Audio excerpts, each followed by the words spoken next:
Welcome to Innovation and Leadership. I'm Jess Larson. This is part 2 of our interview with Alex Goryachev. If you can't convince 100 people to go and vote for your idea, we're not even going to look at it, right? Because as you know, if you can't convince 100 people that your idea is good, you certainly cannot build it, right? Or you don't have the right skill on your team. Managing Director, Cisco Innovation Centers, $200 billion plus company, 70,000 staff. You've had a fun background at, Stanford and IBM and Napster before the Cisco days. I'd love to hear about, ways that impacted your time at Cisco. What I want to start off with is in part 1 of the interview, you talked about the idea of not creating second-class citizens, of like, there's the people who innovate and the people who don't, but instead creating these teams to facilitate. Can you talk to us a bit more about what that looks like at Cisco, a facilitation team where you're helping anybody with good ideas, I assume? Oh, absolutely. So, I mean, first of all, every year we run Innovate Everywhere Challenge. And look, there are a lot of companies that are running a challenge, different innovation challenges. Um, I think what makes Cisco different is we run it once a year. It's open to all employees. We are looking for people that are actually looking to make those ideas happen, right? So it's not about people that are giving Cisco advice. It's about people that really want to make a difference and implement the ideas.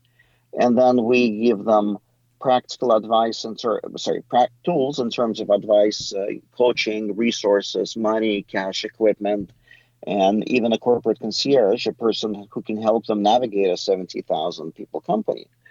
Um, and we actually require cross-functional teams. So this creates an environment where we go to broadly to employees, and no idea is big and small, right? The other thing that it truly allows us to do is to connect employees with strategy, because as part of that effort, we actually go to every single organization at Cisco and we ask them what their innovation ambition is. As you can imagine, Cisco is a very innovative company, but in the beginning, right, we went to some teams and I'm like, what's your innovation ambition? And the response would be, well, we can barely keep up with what's going on, right? We're so busy. There's so much customer demand. And we help teams look beyond that. So not only we're helping our employees, but we're pushing the business to state what their goals are and then align our employees with company mission. And at a more granular level, like I think on your blog it said you had almost 800 ideas last year from the challenge. A little more granular level, what does that look like helping them align? Is it a video that goes out? Is there a white paper that goes out to staff internally, or what does that look like?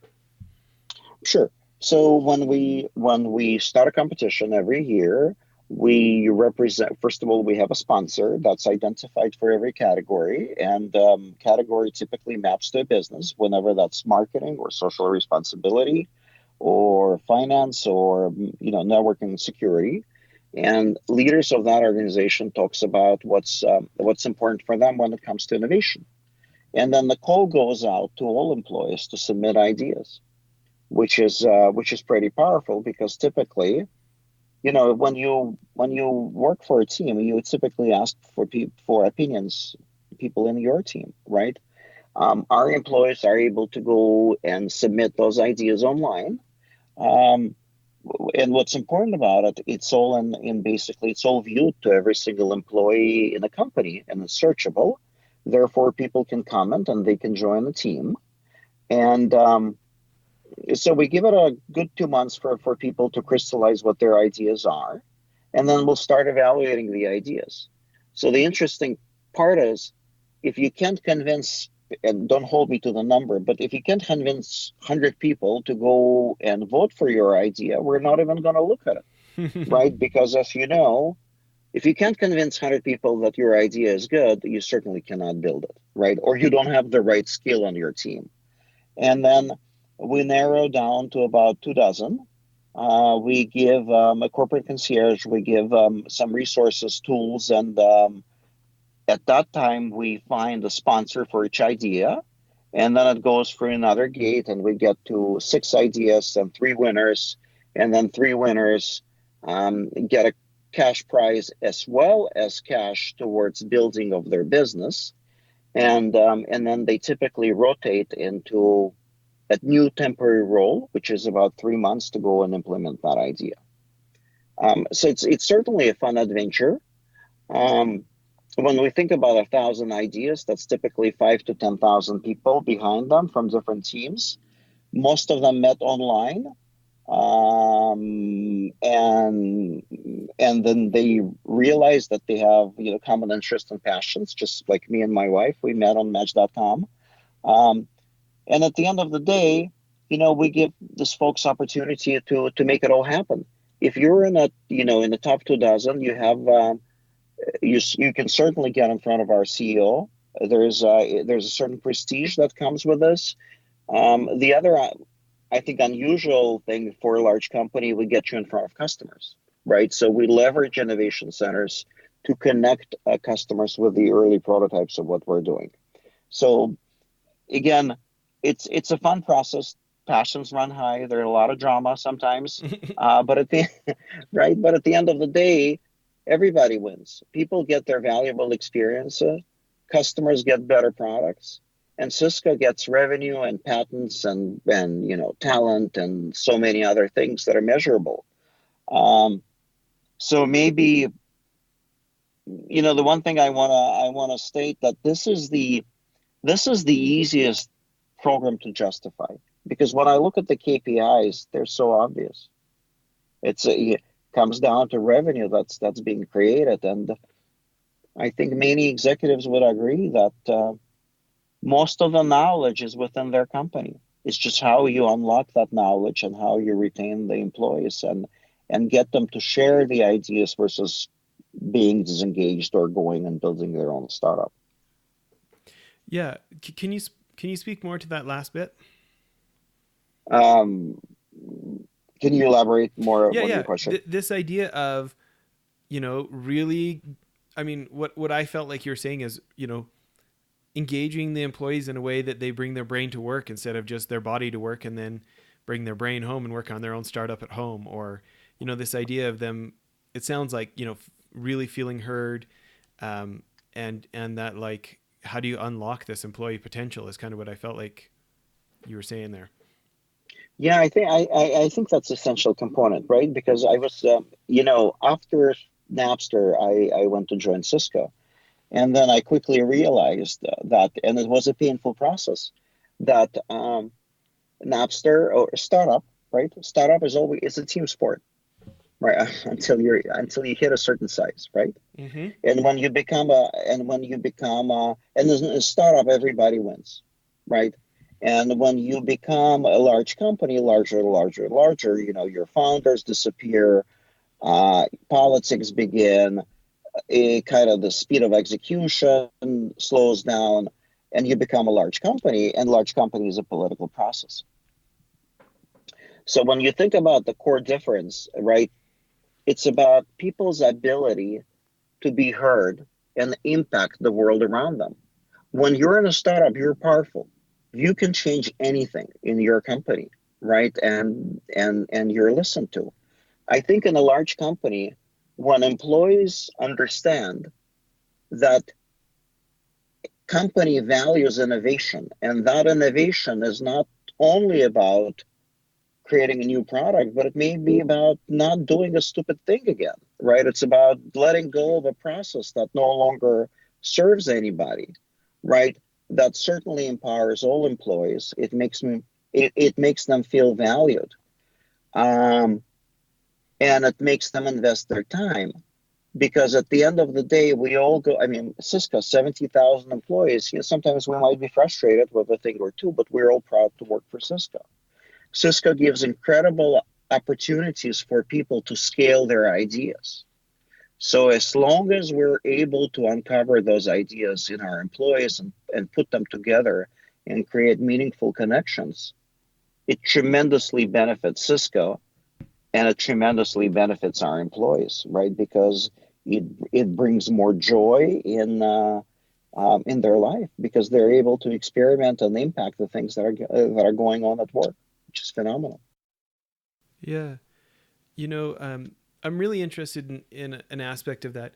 When you think about ways to help employees feel more heard at work, what kind of advice do you have for, um, things companies can do to help their managers have more habits of actually listening to their employees more instead of just delegating? Or what kind of thoughts do you have of, how direct supervisors can be more involved in helping all employees feel heard at work?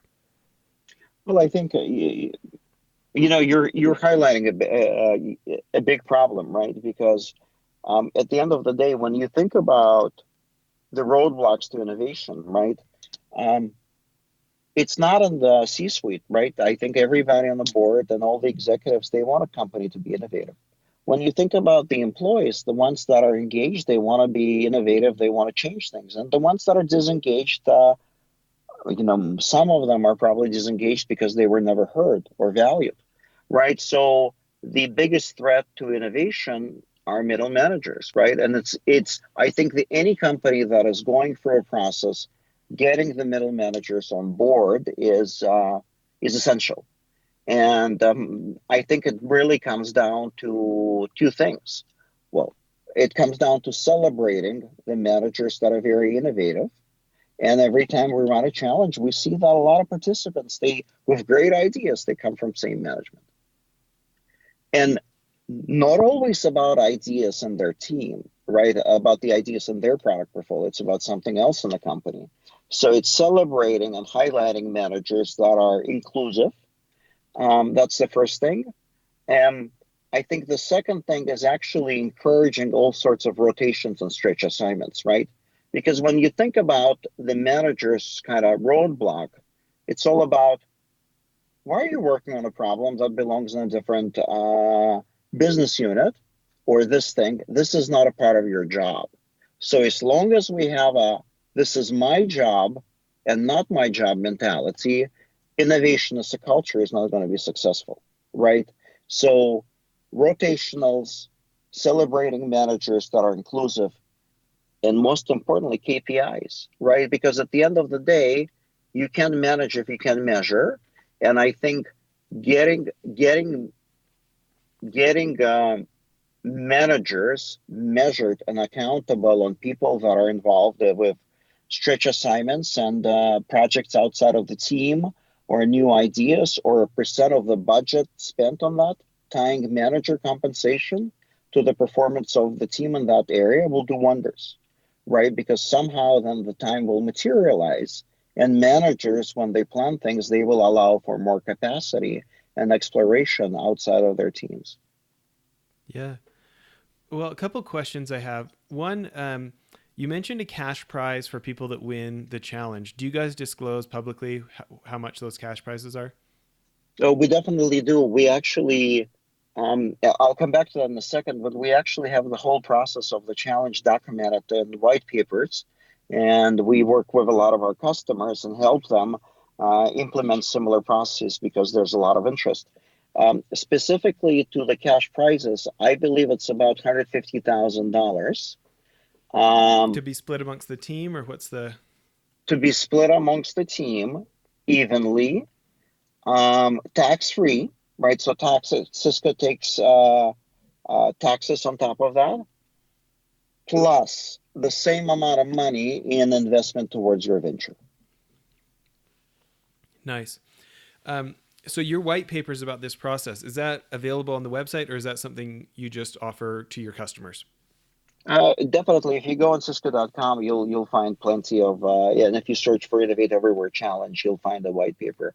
We're actually working on productizing the challenge. When I say productizing, it's just distilling into more of a ready-to-use blocks and putting it in the public domain for anybody to use.